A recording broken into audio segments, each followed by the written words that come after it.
Puji Tuhan, selamat malam Bu Saudara semuanya. Selamat berjumpa kembali malam hari ini dalam online Discipleship Revival Total Ministry.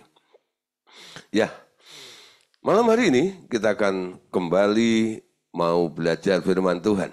Ya, firman Tuhan atau pelajaran yang akan kita bahas pada malam hari ini, temanya adalah tentang persembahan yang hidup. Ya, persembahan yang hidup. Nah, tadi kita sudah naikkan pujian, ya Bapak, ku persembahkan tubuhku sebagai persembahan yang hidup, yang berkenan kepada Allah untuk kemuliaan Allah. Ini aku semua milikku, ku serahkan padamu. Nah, lagu-lagu seperti itu sebenarnya sama seperti tema yang akan kita pelajari dan kita bahas bersama. Nah, saudara, ide ya untuk mempersembahkan sesuatu itu sebenarnya dari mana? Sampai akhirnya ya kita sebagai orang percaya ini kok punya komitmen ya, ketika kita ikut Tuhan, kita tidak mau hanya menjadi orang yang angka ikut saja, tapi kita mau berpartisipasi ya, mau ngerti Tuhan, mau bersatu dengan Tuhan, ada di dalam kehendak rencana Tuhan, sehingga kita menyatakan diri, Bapak, aku persembahkan. Nah, itu ide dari mempersembahkan atau berkorban itu dari mana ya? Nah, saudara, kita tahu ya, ketika Allah dulu menyelamatkan manusia, sejak manusia jatuh ke dalam dosa, ya, apa yang dilakukan oleh Allah untuk menyelamatkan atau menebus Adam pada waktu itu. Nah, saudara, yang dilakukan adalah Allah memotong binatang, lalu memberikan pakaian kepada Adam dan Hawa. Untuk menghasilkan pakaian itu perlu ada binatang yang dipotong, ya, dipotong untuk diambil kulitnya. Nah, untuk pribadi Allah sebenarnya yang dipentingkan adalah curahan atau kucuran darahnya itu. Nah, tapi harus ada yang jadi korban, ya. Harus ada yang dikorbankan untuk menghasilkan satu penebusan yang dilakukan oleh Allah guna keselamatan manusia itu. Nah, saudara, kita perhatikan ya di sini tentang korban darah. Nah, ketika Adam dan Hawa melanggar ketetapan Allah dengan memakan buah pengetahuan baik dan jahat, mereka sadar akan ketelanjangan mereka karena kemuliaan Allah yang menyelubungi mereka telah hilang. Lalu apa yang dilakukan oleh manusia? Mereka menyemat daun pohon ara untuk pakaian mereka. Tapi Allah mengganti pakaian mereka dengan kulit binatang. Sehingga terjadi pencurahan darah yang pertama kali di bumi. Coba kita lihat ayatnya dalam Kejadian pasal 3 ayat yang ke-21. Yuk kita baca bersama-sama ya. Dan Tuhan Allah membuat pakaian dari kulit binatang untuk manusia dan untuk istrinya itu, lalu mengenakannya kepada mereka. Jadi ide ya, adanya sebuah pengorbanan, ada binatang yang dipotong lalu diambil kulitnya itu adalah idenya dari Allah. Untuk apa? Untuk manusia. Kenapa manusia membutuhkan itu? Karena manusia telah jatuh ke dalam dosa. Nah, untuk menyelamatkannya, ini adalah inisiatif idenya Allah. Nah, oleh sebab itu, saudara, apa yang sudah dikerjakan oleh Allah ini, walaupun ya tidak tertulis. Jadi kalau mungkin hari ini ada yang nanya ya, Pak, mana buktinya? Allah itu memotong binatang itu mana ayatnya? Ya, memang tidak ada, saudara. Catatannya Alkitab enggak menuliskannya, tapi dampaknya kan ada. Allah membawa kulit binatang itu dari mana? Jadi kalau ada pertanyaan seperti itu boleh juga sih ya. Saya balik bertanya kepada yang bertanya dong. Ya, kalau mereka bertanya, mana buktinya Allah potong sembelih binatang? Lalu saya tanya, dari mana kulit binatang itu? Ya, nah saudara, kan disebut kulit binatang, betul? Kulit binatang. Jadi pasti dari binatang. Nah, ketika binatang diambil kulitnya, mengucurkan darah, artinya binatang itu pasti disembelih, pasti dipotong. Tapi ya tidak dicatat di dalam Alkitab apa yang dikerjakan, apa yang dilakukan oleh Allah pada saat itu. Nah, saudara, di dalam istilah teologi ada istilah tersurat dan tersirat. Jadi yang tidak tertulis, tidak tersurat, itu namanya tersirat. Jadi sejak itu tersirat bahwa bila manusia hendak menghadap Allah, harus mempersembahkan korban yang mengucurkan darah. Nah, saudara, ide ini lalu diceritakan, ya, diajarkan oleh Adam kepada anaknya. Kala itu anak Adam baru 2. Jadi bumi yang luas itu hanya diisi dengan 4 orang, ya. Adam, Hawa, dan 2 anaknya yaitu Kain dan Habil. Nah, saudara, kita lihat ini, ya. Jadi Adam itu banyak cerita untuk sebuah pembelajaran, memberitahu kepada anak-anaknya tentang apa yang dialami dan tentang apa yang dilakukan, dikerjakan oleh Allah, khususnya pengalaman Adam jatuh dalam dosa dan bagaimana Allah menolong manusia itu untuk apa? Untuk menutup rasa malunya itu dengan cara memberikannya kulit binatang itu. Ya. Nah, saudara, sejak saat itu ya ada satu dorongan menjadi satu pola. Jadi setiap orang yang menghampiri Allah, yang datang kepada Allah, mereka harus membawa korban persembahan. Dan itu dilakukan juga oleh kedua anaknya Adam ya. Dalam Kejadian pasal 4 ayat 3 sampai 7. Setelah beberapa waktu lamanya, maka Kain mempersembahkan sebagian dari hasil tanah itu kepada Tuhan sebagai korban persembahan. Habil juga mempersembahkan korban persembahan dari anak sulung kambing dombanya, yakni lemak-lemaknya. Maka Tuhan mengindahkan Habil dan korban persembahannya itu, tetapi Kain dan korban persembahannya tidak diindahkannya. Lalu hati Kain menjadi sangat panas dan mukanya muram. Firman Tuhan kepada Kain, mengapa hatimu panas dan mukamu muram? Apakah mukamu tidak berseri? Tidak akan berseri jika engkau berbuat baik. Tetapi jika engkau tidak berbuat baik, dosa sudah mengintip di depan pintu. Ia sangat menggoda engkau, tetapi engkau harus berkuasa atasnya. Nah, saudara, kita lihat ya. Jadi, kenapa kedua anak Adam itu ketika datang kepada Allah membawa sesuatu yang disebut persembahan. Ya, persembahan. Nah, kriterianya Anda lihat. Ketika 2 orang ini mempersembahkan sesuatu kepada Tuhan, Alkitab mencatat ada yang diindahkan alias diterima, alias berkenan kepada Allah, dan ada yang tidak diindahkan alias tidak berkenan dan ditolak oleh Allah. Jadi 2 orang ini, Kain dan Habil ini sama-sama membawa korban, membawa persembahan. Nah, saudara, kenapa persembahan Kain ditolak? Dan kenapa persembahan Habil diterima?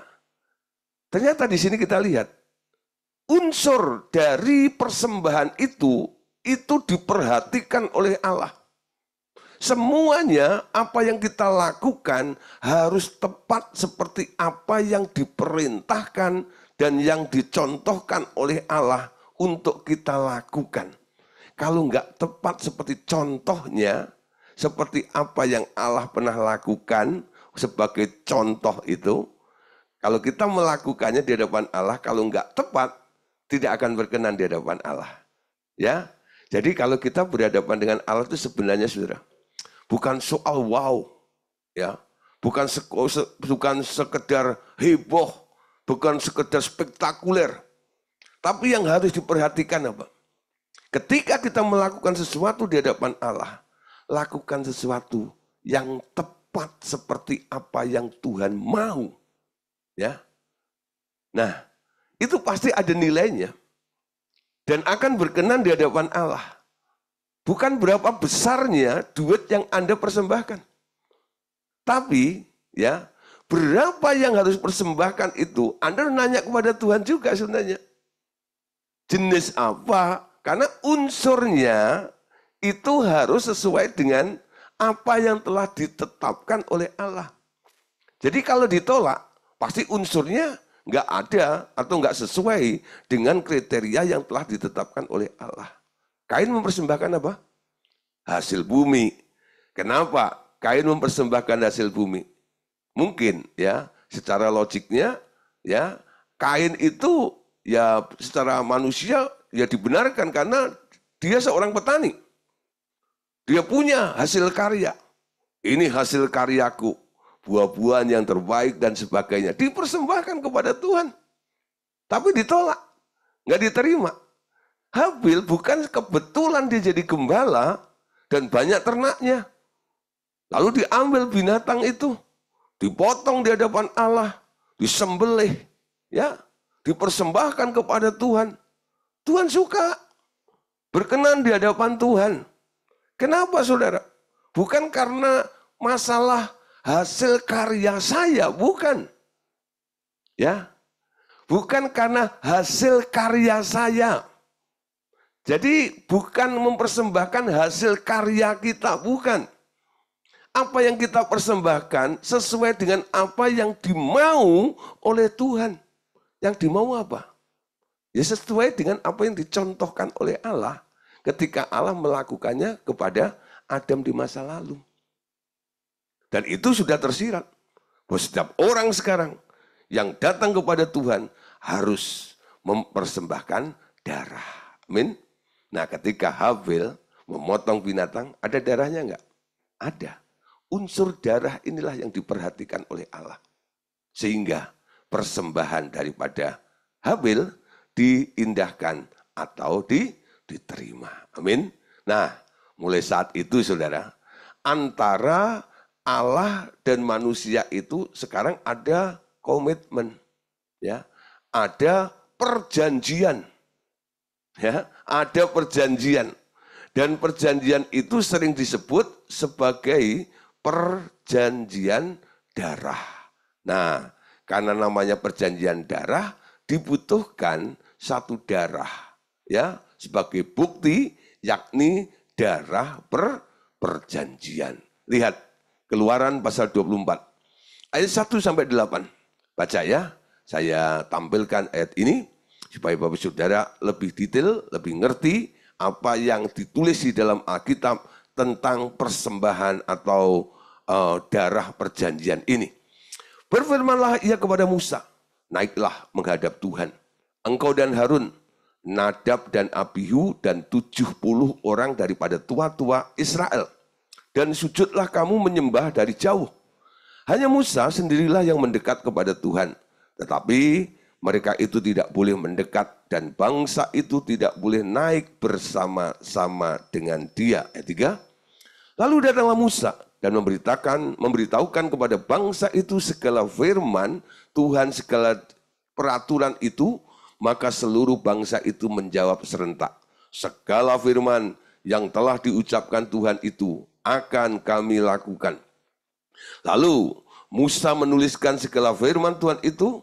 Keesokan harinya pagi-pagi didirikanlah mezbah di kaki gunung itu dengan 12 tugu sesuai dengan ke-12 suku Israel. Kemudian disuruhnyalah orang-orang muda dari bangsa Israel. Maka mereka mempersembahkan korban bakaran dan menyembelih lembu-lembu jantan sebagai korban keselamatan kepada Tuhan. Sesudah itu, Musa mengambil sebagian dari darah itu, lalu ditaruhnya ke dalam pasu. Sebagian lagi dari darah itu disiramkannya pada mezbah itu. Diambilnyalah kitab perjanjian itu, lalu dibacakannya dengan didengar oleh bangsa itu, dan mereka berkata, segala firman Tuhan akan kami lakukan dan akan kami dengarkan. Kemudian Musa mengambil darah itu dan menyiramkannya pada bangsa itu serta berkata, inilah darah perjanjian yang diadakan Tuhan dengan kamu berdasarkan segala firman ini. Ya, nah saudara, kita lihat ketika Allah memilih satu bangsa, lalu ada aturan, saudara, untuk bangsa ini bisa berjumpa dengan Tuhan.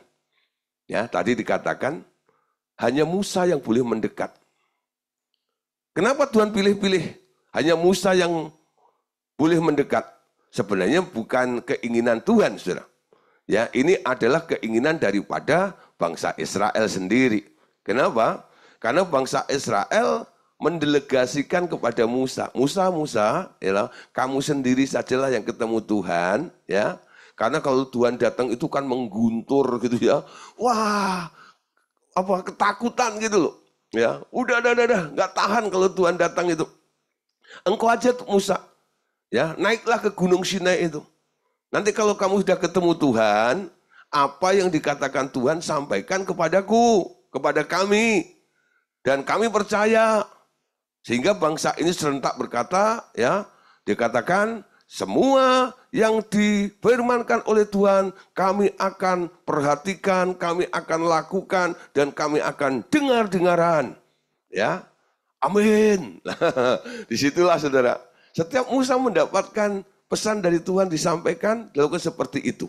Nah, untuk meneguhkan tanda, ya, kesepakatan, ya, dari apa yang diperintahkan atau dijanjikan oleh Allah kepada bangsa Israel itu, Musa selalu membuat satu ritual. Ritualnya apa? Dia bikin, ya, 12 tugu, 12 tiang, mewakili jumlah 12 suku bangsa Israel. Ya, karena bangsa Israel ada 12 suku kan? Nah, dari Ruben sampai Benyamin. Nah, saudara, lalu dia potong binatang. Darahnya ditampung di dalam pasu. Lalu dia ambil hisop, ya, hisop itu bunga, ya, apa namanya, tumbuh-tumbuhan atau bunga begitu. Nah, itu bunganya bisa nyedot, ya, nyedot cairan gitu. Nah, itu nanti dikepretin gitu ke mezbah, ya. Nah, jadi itu dilakukan oleh Musa, ya. Jadi binatang dipotong, binatangnya dibakar, lalu darahnya ditampung. Nah, ketika dia percikkan darah itu, Musa bilang, inilah darah perjanjian. Allah ngomong apa, kamu dengar, kamu harus lakukan. Kamu harus taat. Amin. Nah, kalau sekarang, kalau orang bikin perjanjian, ya, sewa rumah atau beli apa gitu, ya, apa yang dilakukan, sudah ada surat perjanjian tuh, lalu dibubuhin apa? Materai. Sekarang materainya sekarang berapa? Ceban 10.000, dulu 6.000, sekarang udah naik. Ya, nah 10.000, lalu ada yang teken di atasnya, tanda tangan di situ, sah, seperti itu. Ya, nah gambarannya materai itu seperti darah yang dilakukan oleh Musa ketika memercikinya itu. Ya, buku perjanjian itu. Ini loh yang dijanjikan oleh Tuhan. Mau terima enggak? Ya, aku terima. Aku setuju. Oke, agree. Cuk. Ya, dicepratin itu darah itu. Nah, tanda apa? Engkau mengikat perjanjian dengan Allah. Nah, saudara, kalau Anda berjanji ya dengan seseorang, Anda bisa menuntut dong untuk orang itu menggenapi, menjalankannya, betul? Jadi ketika Allah mengatakan sesuatu kepada bangsa Israel punya kewajiban untuk tunduk, untuk taat, ya, untuk setia melakukan apa yang diperintahkan oleh Allah. Dan itu keabsahannya ada. Kenapa? Musa memercikkan darah itu. Amin. Ya. Nah, saudara. Jadi Tuhan selalu mengikatkan dirinya kepada dengan bangsa Israel dengan perjanjiannya, lalu dimeteraikan dengan darah. Tuhan mengadakan ikatan janji dengan umat Israel di kaki Gunung Horeb dan meneguhkannya dengan darah binatang korban sembelihan. Nah, ada satu kali itu ya, ada peristiwa lagi nih dalam Keluaran pasal 24 ya. Kemudian Musa mengambil darah itu dan menyiramkannya pada bangsa itu sudah berkata, inilah darah perjanjian yang diadakan Tuhan dengan kamu berdasarkan segala firman ini. Nah, saudara, sekarang kita lihat selanjutnya, ya, kurang lebih 1.500 tahun kemudian Tuhan Yesus datang sebagai korban yang sempurna untuk menebus dosa manusia dan menjadi jalan untuk perjanjian baru antara orang Israel dan orang-orang yang percaya kepadanya. Ya, nah, apa yang dikatakan oleh Tuhan Yesus? Matius pasal 26 ayat 28. Perhatikan. Sebab inilah darahku, darah perjanjian yang ditumpahkan bagi banyak orang untuk pengampunan dosa. Saudara, ada kemiripan ya. Seperti apa yang dikatakan Musa, ya, di depan bangsa Israel itu, Musa mengambil darah itu, menyiramkannya pada bangsa itu setelah berkata, inilah darah perjanjian yang diadakan Tuhan dengan kamu berdasarkan segala firman ini. Nah, setelah 1.500 tahun kemudian Yesus datang, Yesus juga berkata, inilah darah perjanjian. Bedanya apa? Ketika Yesus ngomong, ketika Yesus berkata, di sini ada tambahannya. Ya, inilah darahku. Ketika Musa bicara kepada bangsa Israel, dia angkat hisop itu yang telah menyedot darah dari pasu itu, lalu dikepretkan atau dipercikkan kepada bangsa itu sebagai meterai. Ya, inilah tanda perjanjian itu. Darah apa yang dibawa oleh Musa? Darah binatang. Sekarang yang dikatakan oleh Yesus sebagai darah perjanjian, darahnya siapa? Darahnya Yesus. Ya. Nah, oleh sebab itu kita tahu ya, kenapa Tuhan Yesus itu harus mati di kayu salib? Kenapa harus dipaku? Kenapa harus dikasih mahkota duri? Kenapa harus dicambuk ya? Sampai 39 kali. Itu semua mengeluarkan darah, saudara. Darahnya tercecer di mana-mana. Apalagi di atas kayu salib, saudara. Darah itu terus mengalir. Jadi kematian Yesus di atas kayu salib dengan dianiaya, disiksa sampai mengeluarkan banyak darah itu sudah menjadi sebuah skenario ya yang ditetapkan oleh Bapa untuk Yesus. Untuk apa? Supaya Yesus mengucurkan darahnya sebanyak-banyaknya. Nah, kenapa Yesus harus mengucurkan darahnya sebanyak-banyaknya? Supaya dia bisa menggenapi apa yang dikatakan. Inilah darahku, darah perjanjian. Kalau Anda mengalami sesuatu, Anda percaya oleh darah Yesus, oleh bilur Yesus, amin. Bilurnya sungguh heran. Darahnya amat kuasa, sucikan dari dosa. Ya. Darah Yesus. Darah Yesus. Nah, saudara, Perhatikan ya, Yesus bukan mati dicekek. Kalau dicekek kan nggak keluar darah, betul? Dijiret itu, ya, sampai mati tercekek itu, nggak keluarin darah. Nah, Anda bingung nih, ketika Anda harus pegang, ya, untuk menjadi meterai keabsahan, apa yang dijanjikan Allah atas kehidupan Anda, biar terjadi di dalam kehidupan Anda, keabsahannya apa? Meterainya apa? Kalau Musa angkat darah binatang, Anda angkat darah apa? Tapi dengan melihat cara matinya Tuhan Yesus, dengan banyak mengucurkan darah seperti itu, kita punya gambaran. Kita punya pegangan. Darah yang mana? Ya, darah yang keluar dari Yesus. Amin. Jadi kalau Anda klaim, ya, darah Yesus itu, Anda harus membayangkan. Banyak orang kadang-kadang ya pokoknya ngomong aja, darah Yesus, darah Yesus, darah Yesus, darah Yesus. Tapi nggak berdampak. Nggak mengalami sesuatu.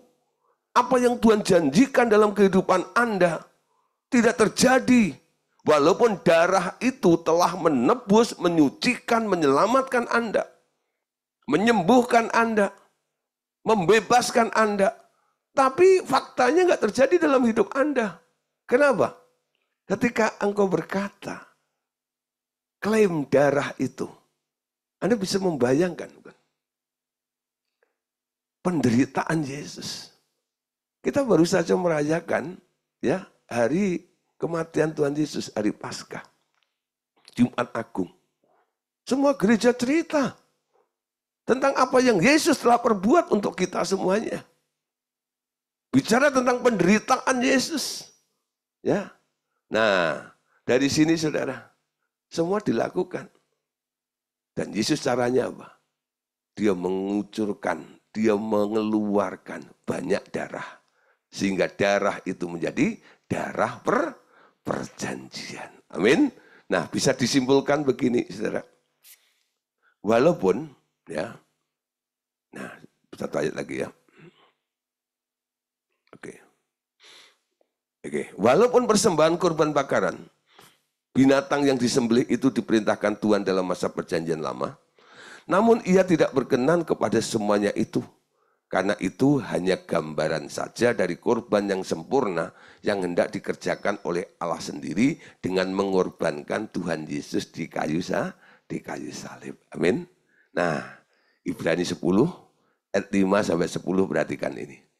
Karena ketika itu, ya, ketika ia masuk ke dunia, ia berkata, korban dan persembahan tidak engkau kehendaki, tetapi engkau telah menyediakan tubuh bagiku kepada korban bakaran dan korban penghapus dosa. Engkau tidak berkenan. Lalu aku berkata, sesungguhnya aku datang dalam gulungan kitab ada tertulis tentang aku untuk melakukan kehendakmu, ya Allahku. Di atas ia berkata, korban dan persembahan, korban bakaran dan korban penghapus dosa tidak engkau kehendaki dan engkau tidak berkenan kepadanya. Meskipun dipersembahkan menurut hukum Taurat. Dan kemudian katanya, sungguh aku datang untuk melakukan kehendakmu. Yang pertama, ia hapuskan supaya menegakkan yang kedua. Dan karena kehendaknya inilah kita telah dikuduskan satu kali untuk selama-lamanya oleh persembahan tubuh Kristus Yesus. Amin. Nah, saudara, Anda lihat ya di sini. Apa yang dilakukan Yesus? Diteguhkan di dalam kitab Ibrani tadi itu. Ketaatan Yesus ya. Tadi ditonjolkan. Aku datang untuk melakukan kehendakmu. Tadi sudah saya jelaskan. Yesus mati di kayu salib itu adalah skenario, agenda yang sudah ditetapkan oleh Bapa untuk dialami oleh Yesus. Ya. Sebagai orang yang mati, sebagai orang yang terkutuk di atas kayu salib ini. Dengan disiksa untuk mengucurkan banyak darah itu. Nah, tujuannya apa? Untuk menghapuskan yang lama. Oleh karena itu, saudara, sekarang kita menjadi orang Kristen, kita nggak perlu potong binatang, lalu kita persembahkan kepada Tuhan darahnya, enggak.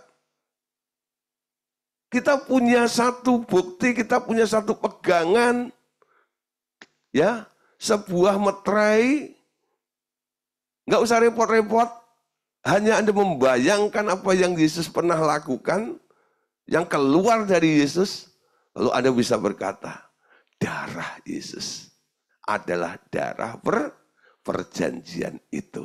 Amin. Nah, saudara, sekarang kita mengerti.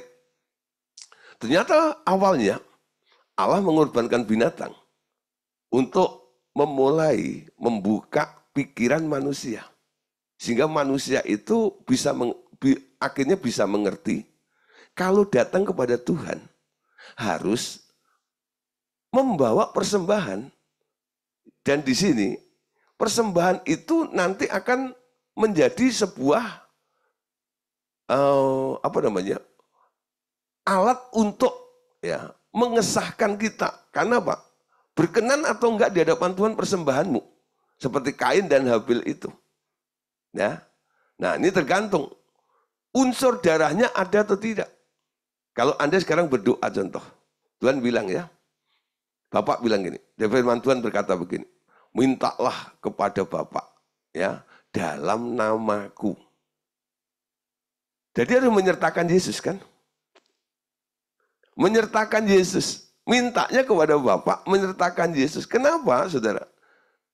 Kalau nggak menyertakan Yesus kenapa? Nggak bisa. Setiap doamu pasti engkau akhiri dengan berkata, dalam nama Tuhan Yesus. Ya, dalam nama Tuhan Yesus. Kamu akan menerimanya. Dulu saya nggak terlalu mengerti. Ya, memang karena dulu dari kecil diajar oleh orang tua, kalau berdoa saya tiruin doanya mereka, pokoknya harus diakhiri dalam nama Tuhan Yesus. Gitu ya. Wah, sudah. Nah, amin. Ya, di atasnya permintaannya banyak ini kepada siapa? Bapak surgawi. Kenapa sudah ketemu Bapak? Kok masih nyeret-nyeret nama Yesus itu loh? Karena kita lihat, ketika engkau menyertakan nama Yesus itu, Yesus telah melakukan sesuatu untuk Anda. Betul? Tadi dikatakan, saudara, dia menghapuskan yang pertama supaya menegakkan yang kedua. Dan karena kehendaknya inilah kita telah dikuduskan satu kali untuk selamanya oleh persembahan tubuh Yesus Kristus itu. Ya, jadi ketika Anda minta, Anda menyertakan nama Yesus, itu darah Yesus sebagai darah perjanjian akan menjadi meterai pengesahannya. Sah, boleh, kasih. Ya, terjadi dalam kehidupan kita semuanya. Amin. Nah, saudara, sekarang kalau kita tahu ya, bahwa setiap datang pada Tuhan, kita diajar untuk mempersembahkan sesuatu kepada Tuhan. Nah, kira-kira, saudara, persembahan model apa yang kita bawa kepada Tuhan itu? Kalau kita mempersembahkan sesuatu kepada Tuhan, persembahanmu itu harus korban yang harum di hadapan Tuhan. Harum itu artinya wangi, ya. Nah, pada masa perjanjian lama, Allah menetapkan persembahan dari binatang tertentu dan harus dibakar habis di atas mezbah. Alasannya karena baunya yang harum itu menyenangkan hatinya Tuhan. Ya, jadi dibakar supaya apa? Keluar bau harumnya. Coba baca Imamat 1 ayat 2.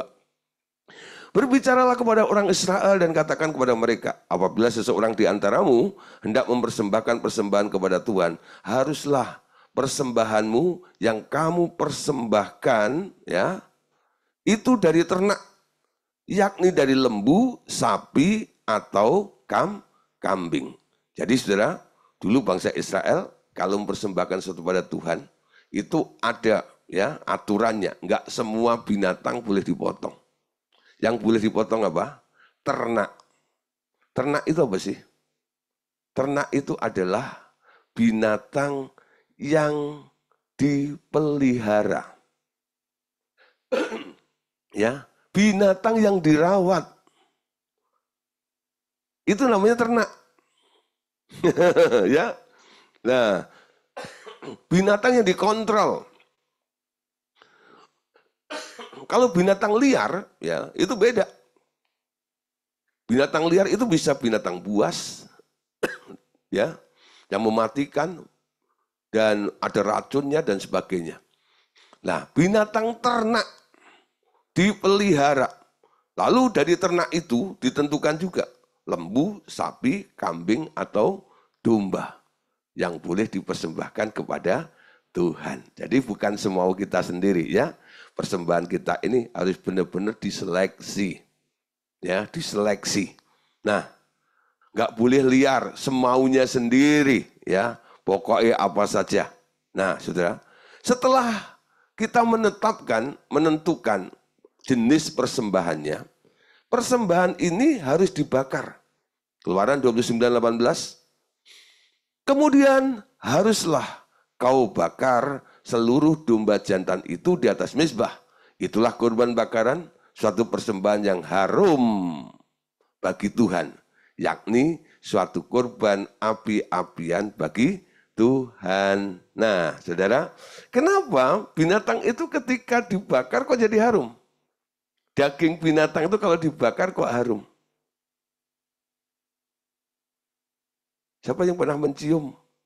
Ya, orang lagi bakar ya kambing, ya sapi gitu, lalu Anda mencium aroma yang harum itu. Ya. Kenapa harum? Saudara, kalau binatang itu ya daging itu hanya daging tok, ya, daging tulen, ya, Anda bakar itu sangit, gitu ya, nggak enak baunya, ya, kata Bu Sisi, ya, kata Pak siapa ini, ya, Edi, ya, berlemak, lemaknya gitu ya. Nah, saudara ada lemaknya, tapi saudara, ya toh, lemak ya dan daging itu Anda bakar gitu, baunya saudara, ya, baunya itu nggak enak loh, ya, sangit, ya orang Jawa bilang sangit. Bisa wangi tuh kalau Anda deket sama tukang sate, itu nggak tahu, sate gitu ya, wow. Nah, malah deket-deket sudah nyium gitu lah. Sebenarnya yang enak itu apa sih? Bumbunya. Bumbunya itu loh. Nah, Anda tahu tradisi ya, ketika bangsa Israel itu mempersembahkan korban, ada tugas ya seorang imam yang membantu atau mengorbankan korban yang dibawa oleh umat Israel itu. Imam itu punya kewajiban harus membubui garam di atas persembahan itu. Tujuannya apa? Supaya waktu dibakar, karena sudah dibubui garam itu, baunya jadi harum. Amin. Nah, baunya jadi harum. Kenapa harus harum? Kejadian pasal 8 ayat 21. Perhatikan di sini. Ketika Tuhan mencium, nah, persembahan yang harum itu, berfirmanlah Tuhan dalam hatinya, aku tak akan mengutuk bumi ini lagi karena manusia sekalipun yang ditimbulkan hatinya adalah jahat dari sejak kecilnya. Dan aku tak akan membinasakan lagi segala yang hidup seperti yang telah ku lakukan. Nah, jadi 3 hal tadi ya. Binatangnya harus ternak. Yang kedua, harus dibakar. Untuk apa? Untuk menimbulkan bau harum. Caranya apa? Dibubui garam. Yang ketiga, menghasilkan bau harum. Dampaknya apa? Ketika korban sesuai dengan kriteria itu dilakukan, ketika Allah mencium bau harum itu, berfirmanlah Tuhan dalam hatinya. Enggak teriak-teriak. Dalam hatinya, aku tak akan mengutuk bumi ini lagi karena manusia sekalipun yang ditimbulkan hatinya adalah jahat sejak kecilnya. Tuhan memberikan anugerah. Tuhan memberikan pengampunan kepada manusia. Kapan itu? Ketika manusia datang kepada Tuhan, membawa korban ternak yang dibubui garam, dibakar, berbau harum di hadapan Tuhan. Amin. Nah, itu perjanjian lama ya. Nah, dalam perjanjian baru, setelah pengorbanan Tuhan Yesus di kayu salib, sekarang kita diminta untuk mempersembahkan tubuh kita sebagai persembahan yang hidup dan perbuatan kasih dalam hidup kita menjadi persembahan yang harum bagi Dia. Amin. Ya. Nah, Saudara, persembahan yang harum bagi Dia. Nah, jadi sekarang Tuhan mau hidupmu dipersembahkan kepada Tuhan. Menjadi persembahan yang hidup, yang kudus. Anda nggak usah dipotong kayak kambing, kayak binatang di perjanjian lama. Tapi saudara, hidupmu harus ya ditaburi. Kalau dulu dengan garam, hidupmu harus membawa dampak kasih, betul nggak ya? Sehingga ketika kasih itu ada unsur kasih di dalam diri Anda, apa yang terjadi? Orang yang hidup di dalam kasih akan menjadi buah bibir, betul ya? Semua orang akan senang dengan Anda. Itu yang disebut berbau harum. Betul? Berbau harum. Jadi orang Kristen sekarang harus hidup dengan kasih, gitu ya. Nah, kriteria kasih Anda tahu sendiri. Unsurnya ada di mana? Dalam 1 Korintus pasal 13. Kasih itu apa? Murah hati. Kasih itu lemah lembut. Kasih itu apa? Tidak mementingkan diri sendiri. Kasih itu apa? Rela berkorban. Kasih itu, wah banyak. Dan semua dari unsur kasih itu, kalau itu keluar dari diri Anda, itulah yang dinamakan atau disebut sebagai bau harum di hadapan Tuhan. Amin. Sehingga persembahan hidupmu akan menyukakan Tuhan. Nah, jadi hari ini kita bicara tentang persembahan yang hidup. Bukan persembahan yang mati. Ketika hidupmu dipersembahkan, bukan Anda langsung dipotong, mati, enggak. Anda tetap menjalankan kehidupan ini. Tapi hidupmu harus bisa mengeluarkan bau harum. Amin. Bau harum. Bukan parfum. Adalah perbuatan kita. Tutur kata kita. Betul? Kelakuan kita. Sehingga dengan tutur kata kita, dengan perbuatan dan kelakuan kita, nama Tuhan boleh dimuliakan. Amin. Filipi pasal 4 ayat 18. Kini, aku telah menerima semua yang perlu daripadamu, malahan lebih daripada itu. Aku berkelimpahan karena aku telah menerima kirimanmu dari Epafroditus, suatu persembahan yang harum, satu korban yang disukai dan yang berkenan kepada Allah. Ya, sekali saudara, Paulus karena sudah banyak pelayanannya, dia nggak sempat bikin tenda. Akhirnya Paulus mulai ya menerima persembahan untuk orang-orang yang punya hati mendukung pelayanan Paulus. Nah, dari Epafroditus itu, ketika Paulus menerimanya, Paulus itu berkata, ya, aku telah menerima kirimanmu, suatu persembahan yang harum, ya, yang harum di hadapan Tuhan, sangat berkenan di hadapan Tuhan. Saudara, kalau Anda melakukan tepat seperti apa yang diperintahkan Tuhan, saudara, orang yang menerimanya itu, mereka akan mengatakan, Tuhan, luar biasa. Kok engkau bisa tahu dan mengirim orang yang tepat, gitu loh. Nanti saudara maksud saya ya, umpama saudara ya, Anda rajin memberkati orang kalau macam gitu. Bukan sembarang orang. Tanya Tuhan. Ketika Tuhan bilang, berikan kepada si A. Ketika si A ini Anda dikasih, ya Anda berikan persembahan atau Anda beri sesuatu. Lalu ketika dia menerima, ternyata dia memang sedang membutuhkannya. Yang dipuji siapa? Ya dia hanya terima kasih dengan Anda, betul? Terima kasih ya. Engkau sudah dipakai untuk menjadi perpanjangan tangan Tuhan. Nama Tuhan yang dimuliakan. Amin. Ini contoh sederhana saja. Ya, contoh sederhana saja.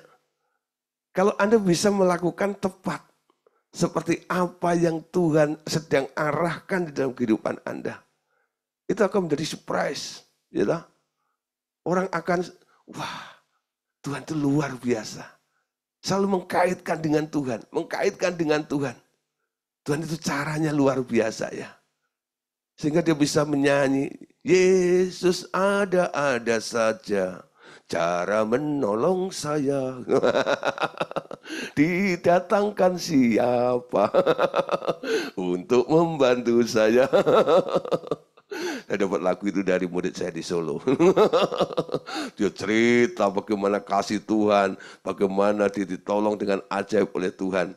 Sehingga diciptakan lirik lagu itu. Lalu dia pamer ya kepada saya ketawa. Nah saudara, acaranya luar biasa. Amin. Nah ayat berikutnya, Efesus pasal 5 ayat yang kedua. Dan hiduplah di dalam kasih sebagaimana Kristus Yesus juga telah mengasihi kamu. Ya, mengasihi kamu.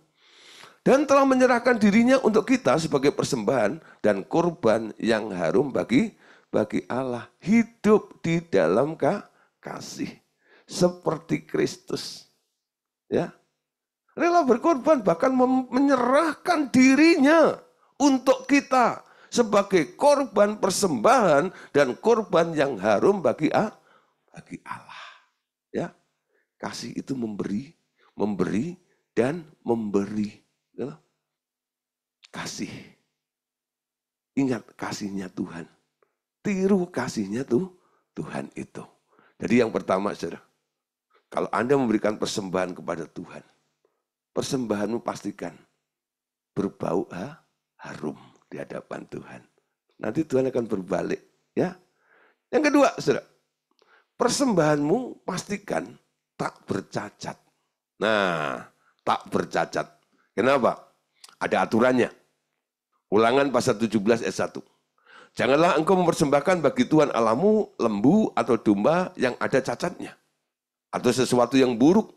Sebab yang demikian adalah kekejian bagi Tuhan Allahmu. Ya. Nah, saudara. Jadi binatang pun yang dipersembahkan pada Tuhan, nggak boleh ada yang cacat. Jadi orang yang datang ke bait suci, dari kampungnya bawa binatang itu, saudara. Mungkin dari rumah binatangnya sehat. Di tengah jalan kesleo. Nggak ada tukang urut nih untuk binatang itu. Ketika dibawa ke imam, dia cacat. Nggak boleh. Binatangnya timpang nggak boleh. Buta juga nggak boleh. Betul ya? Jadi binatangnya harus sempurna. Kenapa? Kita menghadap Allah yang sempurna. Allah itu nggak ada cacatnya. Paulus dalam mempersiapkan jemaatnya sebagai mempelai Kristus dipersiapkan supaya nanti kalau ketemu dengan sang mempelai itu didapati tidak ada kerut, tidak ada cacat sedikit pun. Amin. Supaya apa? Supaya layak, supaya berkenan. Amin. Nah, nggak boleh cacat. Nah, saudara, banyak orang kadang-kadang ya, sikap dalam memberikan persembahan itu luar biasa. Sekarang pakai QRIS ya. Nah, kalau dulu saudara itu semuanya kan pakai uang cash gitu ya. Nah, diedarin kantong kolektor atau apa namanya itu kantong semen, kantong apa itu ya, amplop gitu. Wah, yang gede itu ya. Wah, itu muter gitu ya. Lalu kamu masukin cuma ke dan sebagainya. Ya, ada juga yang rajin sudah bikin kotak kecil-kecil gitu ya. Wih, itu jumlahnya sampai ribuan. Ya, saya ikut Natal di Gelora Bung Karno itu. Itu persembahannya pakai uang kecil gitu. Kalau masuk ke semua gitu ya, wah masuknya susah. Nah, Luar biasa. Saudara, persembahannya nggak boleh cacat. Saya ingat dulu waktu kami masih berkecimpung di gereja, ya Rumah Dua Segala Bangsa. Kebetulan istri saya bendahara. Nah, jadi saya koordinator di situ. Nah, jadi setiap habis ibadah, saya mesti nunggu istri saya. Ya, sebelum pulang ngapain? Ngitung persembahan. Ya, nah bantu sama beberapa orang ya di ruang sound system itu mereka ngitung itu dan sebagainya. Lalu udah selesai dihitung, dicatat, lalu dilaporkan kepada kami. Nah satu kali istri saya teriak ini ya. Nah pada saya ya ada apa? Saya bilang. Ini gimana? Ini dihitung atau enggak? Maksudnya apa? Ini duitnya cuma setengah. Jadi setengahnya nggak ada gitu ya. Ini gimana? Saya bilang, udah taruh aja dulu di dekat sound system itu lah gitu ya. Siapa tahu minggu depan setengahnya muncul. Gitu. Ada juga yang mempersembahkan itu duitnya dikucel-kucel dari duit yang baru itu sampai kucel-kucel kecil gitu ya. Nah kita yang ngitung itu sampai bukanya hati-hati gitu ya. Nah, sampai saya punya ide, bapak setrika. Ya, jadi habis itu disetrikaku supaya enak nanti tumpuknya loh. Waduh, sudah. Orang kadang mempersembahkan sesuatu, coba persembahkan yang benar gitu loh. Itu sesuatu yang kelihatan yang sebenarnya simpel gitu ya. Nah, coba nih umpama itu di dompetmu itu ada duit 20 ribuan atau 50 ribuan gitu. Nah, ambil yang paling bagus, paling kayak itu ya. Udah itu jangan tuh dikucel-kucel lagi. Apalagi sobek gitu. Enggak. Nah, saudara, Tuhan mau ya, itu sikap ya. Sikap. Dan contoh kalau memang Anda lakukan seperti itu, bagaimana hati Anda? Betul ya?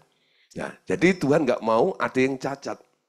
Dipandang oleh Tuhan sebuah kekejian di hadapan Tuhan. Amin. Nah, saudara, perhatikan dalam Imamat pasal 21-21. Tuhan itu nggak suka sama yang cacat. Jika ada keturunan Harun yang bercacat tubuhnya, ia tidak boleh mendekati mezbah untuk mempersembahkan kurban bakaran bagi Tuhan. Karena ia cacat, ia tidak boleh mendekat untuk mempersembahkan hidangan bagi Allah. Wah, saudara, itu orang cacat nggak boleh ikut mempersembahkan itu. Nggak layak katanya. Ya, mempersembahkan korban bagi Allah. Ayat 23. Ia tidak boleh mendekati mezbah atau melewati tirai karena ia cacat. Dengan demikian ia tidak akan mencemarkan tempat kudusku. Akulah Tuhan yang menguduskan mereka. Kenapa saudara? Matius 5 ayat 48. Karena itu haruslah kamu sempurna sama seperti Bapakmu yang di surga adalah sempurna. Tuhan gak suka ada yang cacat. Ketika saya mengatakan seperti ini, ada orang yang bilang, Pak, gimana kalau sudah terlanjur cacat? Apa saya tidak berkenan kepada Tuhan? Saudara, ya, apa yang dikatakan oleh Tuhan, firman Tuhan ini, jadikan sebagai pijakan imanmu. Tuhan, kalau engkau tidak suka ada yang cacat, aku hari ini cacat, Tuhan aku mau, Tuhan sembuhkan aku. Nangkep ya? Tuhan suka. Tuhan bisa. Tuhan mampu. Nah, dia lakukan itu. Saudara, dalam 2 Samuel pasal 4, ayat 4. Ada satu cerita atau kisah. Yonatan, anak Saul, mempunyai seorang anak laki-laki yang cacat kakinya. Ia berumur 5 tahun. Ketika datang kabar tentang Saul dan Yonatan di Israel, yang pengasuhnya mengangkat dia pada waktu itu, lalu lari. Tetapi karena terburu-buru larinya, anak itu jatuh dan menjadi timpang. Ia bernama Mephiboset. Jadi ini jatuh lalu jadi timpang. Ya, nah terus ya. Apa yang terjadi saudara? Ini Daud itu adalah gambaran daripada Allah ya. 2 Samuel 21 ayat 7. Tetapi raja merasa sayang kepada Mephiboset bin Yonatan bin Saul karena sumpah demi Tuhan ada di antara mereka, di antara Daud dan Yonatan bin Saul. Ya, jadi walaupun dia cacat, ya, diundang untuk makan bersama. Kenapa? Karena ada perjanjian antara Yonatan dengan Daud itu, hubungannya luar biasa. Alkitab mencatat, memberikan istilah apa? Cintamu lebih daripada perempuan manapun juga. Kita lihat, bukan berarti mereka itu gay, bukan. Hubungan mereka itu jauh melampaui antara laki-laki dan perempuan. Antara Yosua dengan, Yonatan dengan Daud itu. Yonatan rela kehilangan tahta, betul? Karena dia tahu Daud yang dipilih oleh Tuhan. Itu hati yang luar biasa. Hubungan mereka seperti itu. Dan ketika melihat Mephiboset seperti itu, Mephibosetnya takut. Karena nggak boleh yang mendekat ke meja raja itu. Tapi ketika Daud melihat Mephiboset itu dipanggil tuh. Itu grace, itu anugerah. Jadi setiap orang yang sedang mengalami cacat di hadapan Tuhan, Anda sekarang boleh datang pada Tuhan untuk apa? Untuk disembuhkan, untuk dipulihkan, untuk diperbaharui oleh Tuhan. Amin. Cacat ini bukan hanya cacat fisik, cacat jiwa, cacat mental, betul? Dan semuanya. Tuhan bisa. Sekarang anugerah Tuhan mengizinkan Anda untuk datang pada Tuhan, untuk Anda mengalami lawatan dari itu, dari Tuhan. Amin. Efesus pasal 5 ayat 27. Nah, perhatikan ini. Jadi orang yang ketemu dengan Tuhan tidak terus cacat, saudara. Supaya dengan demikian ia menempatkan jemaat di hadapan dirinya dengan cemerlang tanpa cacat atau kerut atau yang serupa itu. Tetapi supaya jemaat kudus dan tidak bercela. Amin. Ini kabar yang indah, bukan? Nah, sekarang kita mengerti. Itu hatinya Tuhan. Yang perlu kita pahami bersama-sama pada malam hari ini. Amin. Yang ketiga, saudara. Korban yang kita bawa kepada Tuhan harus korban yang lebih baik. Sejak dahulu kala Tuhan berkenan kepada orang-orang yang mau mendengarkan dan memperhatikan Dia. Jauh lebih baik dari segala bentuk persembahan berupa bakaran maupun berupa pekerjaan pelayanan dengan segala bentuknya. Ya, korban yang lebih baik itu ya jauh lebih mulia, lebih baik daripada korban jenis korban bakaran atau perbuatan Anda. Ya. Nah, saudara, apa yang dimaksud dengan korban yang lebih baik itu? Satu kali, saudara, Samuel menegur Saul dalam 1 Samuel pasal 15 ayat 22. Tetapi jawab Samuel, apakah Tuhan itu berkenan kepada korban bakaran dan korban sembelian sama seperti kepada mendengarkan suara Tuhan? Sesungguhnya mendengarkan lebih baik daripada korban sembelian, memperhatikan lebih baik daripada lemak domba jantan. Anda tahu kisahnya? Dengan singkat ya, saya ceritakan ya bahwa Saul itu disuruh untuk memusnahkan satu bangsa namanya bangsa Amalek. Basmi semua. Bangsa Amalek itu di hadapan Allah barang tumpas. Tumpas, habis semuanya. Tapi tidak dilakukan oleh Saul dengan sepenuhnya. Yang dibunuh hanya rakyat jelata. Dan tentara-tentaranya, rajanya dibiarkan hidup. Ternak-ternaknya yang kurus-kurus, kerontang, tinggal tulang belulang, ya, disikat habis. Yang tambun-tambun, yang gemuk-gemuk, wah, yang makmur-makmur, dibiarkan hidup, dibawa pulang dengan maksud apa? Memperkaya diri, jadi ternaknya nanti. Akhirnya Tuhan bilang, Samuel, temuin itu Saul. Aku tolak dia jadi raja. Aku pecat dia. Kenapa Tuhan? Nanti kamu tahu sendiri. Samuel bergegas. Jumpai Saul. Ada apa ini? Tuhan menyertai kita. Sehingga kita menang. Ya tahu. Tapi itu suara apa itu? Dan ini siapa ini? Ya cuma satu tok. Ini rajanya. Dan itu apa? Itu binatang-binatang yang kurus sudah saya bantai. Yang tambun-tambun, yang gemuk-gemuk, yang banyak lemaknya. Aku bawa. Kenapa kamu bawa? Kan Tuhan suka lemak. Ya. Padahal awalnya nggak ada hubungannya dengan korban itu. Tapi buat alasan. Mau dipersembahkan kepada Tuhan sebagai korban. Saudara. Wah. Lalu Samuel bilang gini. Ya. Apakah Tuhan berkenan kepada korban bakaran? Dan korban sembelihan sama seperti kepada mendengarkan suara Tuhan. Mendengarkan lebih baik daripada korban sembelihan. Kamu nggak taat. Nggak boleh dibawa. Kenapa kamu bawa pulang? Nggak taat, saudara. Dengar-dengeran. Nurut sama Tuhan. Itu korban yang lebih baik daripada apa yang bisa Anda lakukan. Mungkin, saudara, yang Anda kerjakan itu jenisnya mungkin pelayanan sekalipun. Tuhan lebih suka orang nurut, betul? Tuhan lebih suka orang yang dengeran sama dia. Tuhan lebih suka sama orang yang taat, amin. Ketika diperintah, dia lakukan sesuai dengan perintahnya Tuhan. Tuhan suka itu. Daripada ide gagasan yang Anda lakukan untuk Tuhan. Nah, itu korban yang lebih sempurna. Jadi ada peningkatannya ya.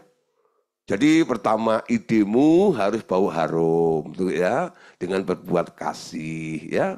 Yang kedua nggak ada cacatnya. Yang ketiga apa? Harus lebih baik. Yang lebih baik itu apa? Dengeran. Nah, setelah lebih baik saudara, korban harus meningkat. Korbannya lebih sempurna.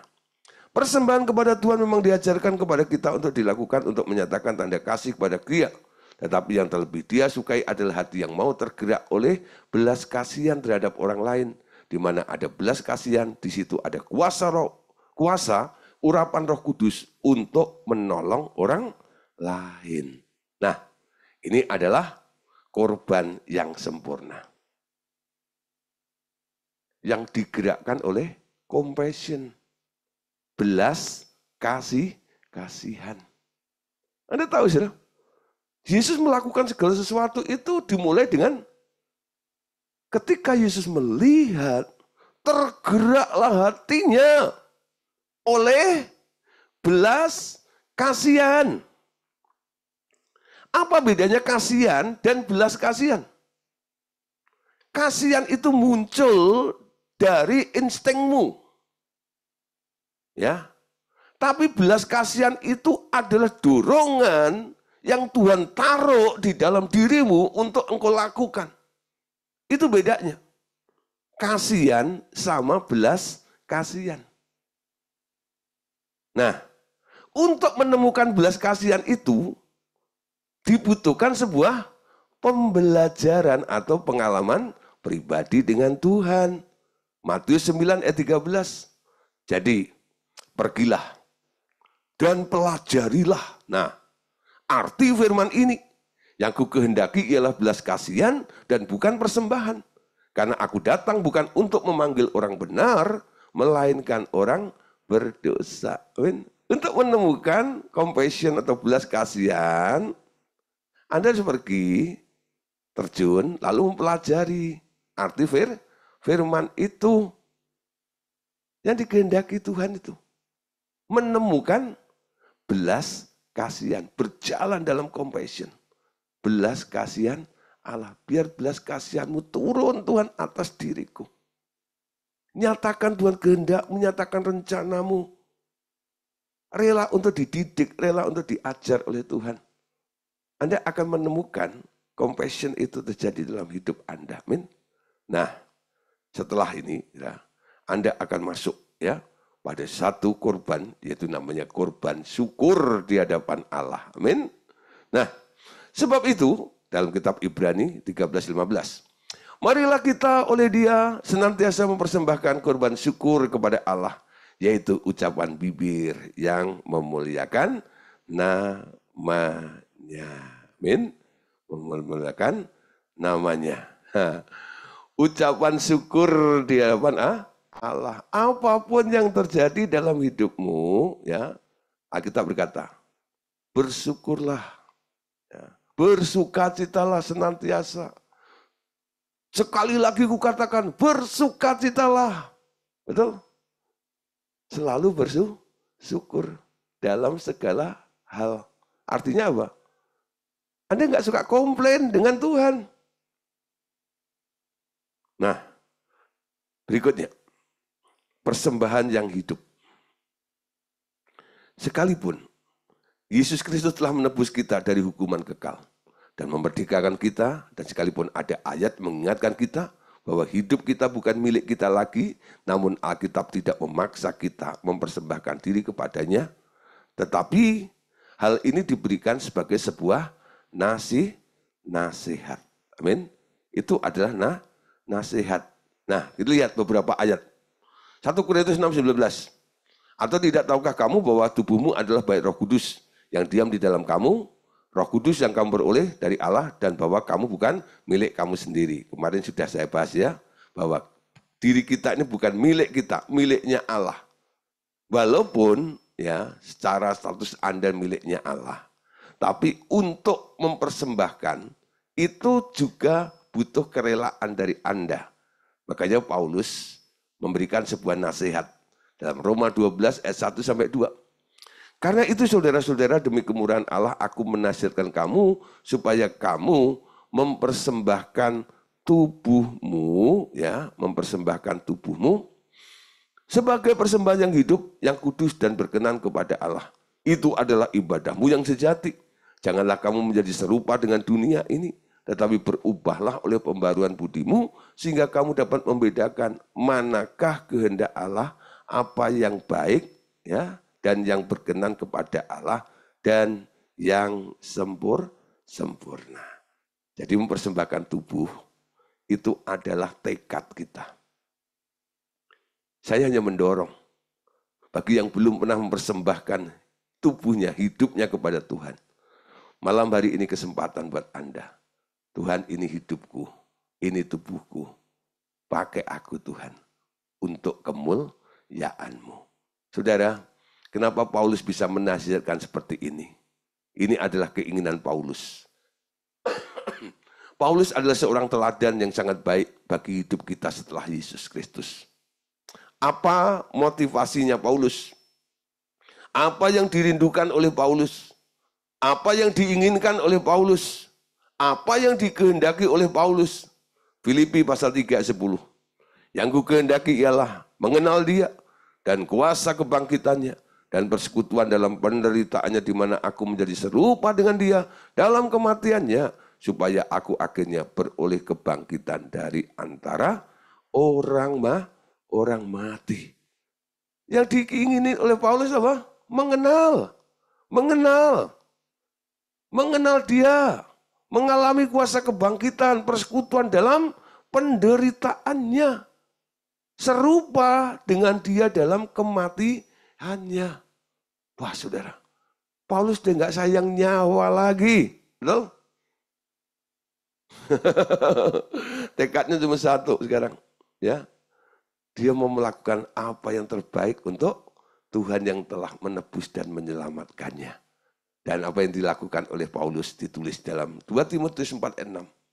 Mengenai diriku, darahku sudah mulai dicurahkan sebagai persembahan, dan saat kematianku sudah dekat. Anda tahu apa yang dilakukan oleh Paulus dengan semangat gigihnya melayani Tuhan? Dia pernah dirajam batu, betul? Dia dianiaya, dia disiksa, tapi dia tidak mundur, saudara. Dia terus, saudara, hidupnya dipersembahkan kepada Yesus. Sekali Yesus, selamanya tetap Yesus. Amin. Nah, bagian terakhir, saudara. Sekarang kita tahu ya, setiap bulan sekali gereja-gereja melakukan kegiatan ya sakramen perjamuan kudus. Setiap kali kita memasuki perjamuan kudus, kita diingatkan kembali akan korban darah tubuh Kristus.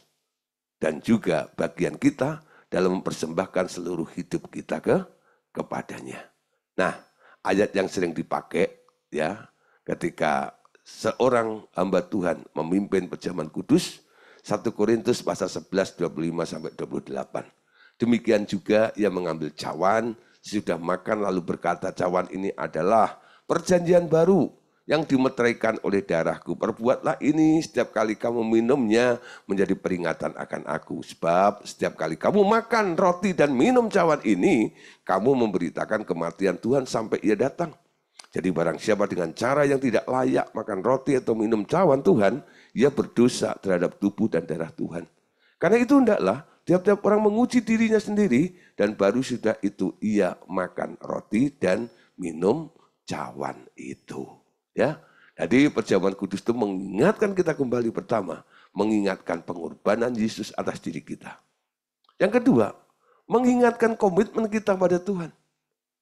Bahwa kita telah berjanji, mengucapkan satu sumpah ikrar, Tuhan, aku persembahkan hidupku kepadamu. Ya, nah, supaya apa? Apa yang kita kerjakan, apa yang terjadi dalam kehidupan kita dipandang layak, berkenan kepada Tuhan. Nah, untuk menutup saudara, ya, dedikasinya begini. Pertanyaannya, pernahkah Anda mempersembahkan diri kepada Tuhan untuk dipakai di dalam rencananya? Ya, pernah nggak Anda mempersembahkan dirimu kepada Tuhan untuk dipakai dalam rencananya? Kalau pernah, ya masuk dalam ministrinya ini, contoh pelayanan. Ya, rencana Allah. Bentuk pelayanan apa yang menjadi beban Anda bila nanti Anda melayani Tuhan, ya. Nah, orang kadang-kadang aku mau jadi doa syafaat, ya, jadi intercessor. Aku jadi musician. Wah, aku mau jadi pengkhotbah, ya, preacher, ya, speaker. Wah, luar biasa atau apa gitu, ya. Apa yang jadi beban atas diri Anda di situ. Nah, ketika Anda menyerah kepada Tuhan, ya sekarang, menurut Anda berapa persen penyerahan Anda kepada Tuhan itu? Nah, sekarang cek sudah. Cara ngeceknya begini, ya. Hal ini dapat Anda lihat dari tabel daftar keinginan-keinginan hati Anda yang merupakan dorongan utama yang sedang Anda alami saat ini. Dorongan utama itu apa yang berkobar-kobar dalam hidupmu itu, ya. Khususnya motivasi hidup Anda itu apa? Isilah daftar keinginan hati Anda di bawah ini sejujur-jujurnya. Dari sini terlihat nanti berapa persen keinginan untuk diri Anda sendiri dan berapa persen untuk Tuhan Yesus. Ini PR, ya. Anda coba nanti ambil kertas kosong, lalu Anda bagi dua gitu, ya. Nah, yang sebelah kiri, ya, Anda tulis judulnya pelayanan. Yang kedua adalah cita-citamu, ya. Coba dengan jujur Anda isi. Ya, dalam soal pelayanan itu apa? Ya, yang berhubungan dengan kerajaan surga. Dan cita-citamu sendiri, mungkin masih mau keliling dunia, ini dan itu, masih mau beli rumah 10, ya, masih mau ganti mobil terus, ini dan wah, di sini tulis saja dengan jujur-jujurnya. Ya, setelah itu nanti Anda akan bisa melihat berapa persen, ya, keinginan diri Anda sendiri dan berapa persen untuk Tuhan Yesus, ya. Nanti cek aja. Kalau Anda berkenan, mungkin Anda bisa foto gitu, ya. Nanti kirim ke saya, Pak, saya sudah isi nih gitu, ya. Sehingga paling enggak saya tahu, wah, Bu Nastiti itu, ya, 100% untuk Tuhan. Karena apa? Keinginan yang sendiri, cita-cita itu sudah nggak ada sama sekali babar belas. Nah, itu apa itu? Yang nggak ada sama sekali babar belas itu lah. Lah, yang di sini penuh. Sudah dikasih nomor sampai 1000, masih kurang. Panjang banget untuk Tuhannya. Ya. Ini bukan untuk wow keren supaya Anda kelihatan rohani, bukan. Hanya untuk melihat sebenarnya dorongan motivasi Anda itu berapa persen yang untuk Tuhan. Setelah hidupmu Anda persembahkan kepada Tuhan itu, ke Tuhannya berapa, dirimu sendiri berapa. Coba lihat. Ya, isi dengan jujur ya. Isi dengan jujur. Nah, biasanya kalau saya ada di onset gitu ya, saya suruh isi, mereka saya kasih kertas gitu, lalu isi kalau macam gitu. Itu rohani semuanya itu. Udah luar biasa gitu. Padahal ketika keluar ya rohani juga sih. Wih, kalau macam gitu ya. Wah, gitu ya. Mungkin takut malu dibilang duniawi masih gini dan sebagainya. Ya, tapi enggak Saudara ya. Biarkan Anda terbuka di hadapan Tuhan. Kalau ada yang perlu diubah, ya toh, dipindahkan. Kenapa aku masih begini? Ini harus dikurangi dan sebagainya. Sehingga Anda tahu kondisi Anda. Isi tabel itu dengan jujur, jujurnya. Amin. Oke Bapak Saudara, malam hari ini tentang persembahan yang hidup sudah tuntas, tas, ya. Dan sisanya adalah saya tunggu kabar baiknya. Ini terjadi dalam kehidupan kita semuanya. Amin. God bless you. Oke.